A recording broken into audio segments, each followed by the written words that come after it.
You can't see me.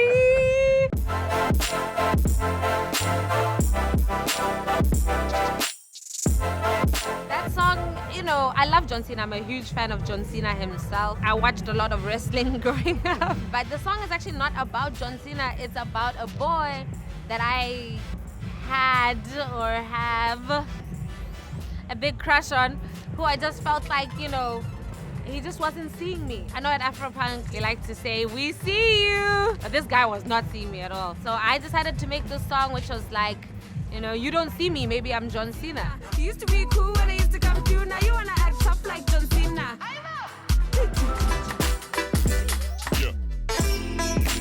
I think it's about time that the rest of the world realizes how vibey African music is. I think that before this, Africa was always seen as having value just in terms of natural resources, but it was never thought to have any value in terms of ideas or culture.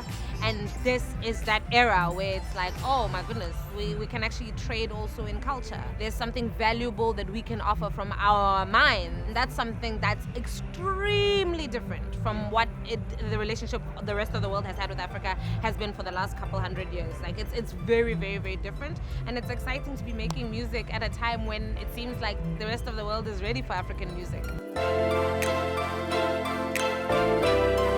People don't want to take the time to perceive of Africa as being complex and whatever, and we are.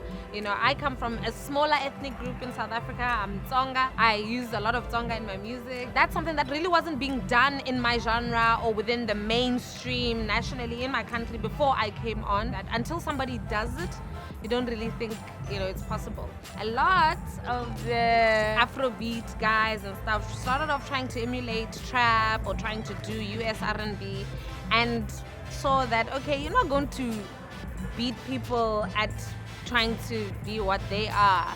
The only way you can actually be something is to be who you are.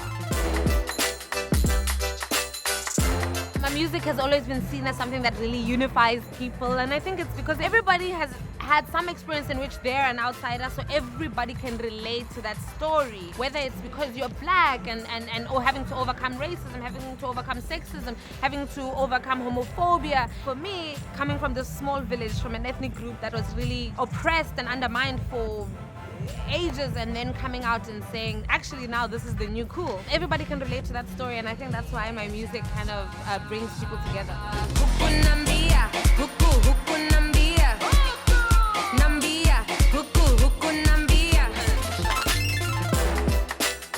Being booked at AFROPUNK as always is like a pleasure. It's really nice to do the AFROPUNK festivals this side as well, because I think it's really genuine to what they're trying to do. You know, you can't have AFROPUNK without the Africans, you know, being present. I always think that there's a connection between black people worldwide. Well, I've been eating all the southern food since I've been in Atlanta, and it clearly has remnants of West African food, and I'm curious as to whether the music, there's something that carries across still and remains generations later, that like afterwards people can still have that in common, you know.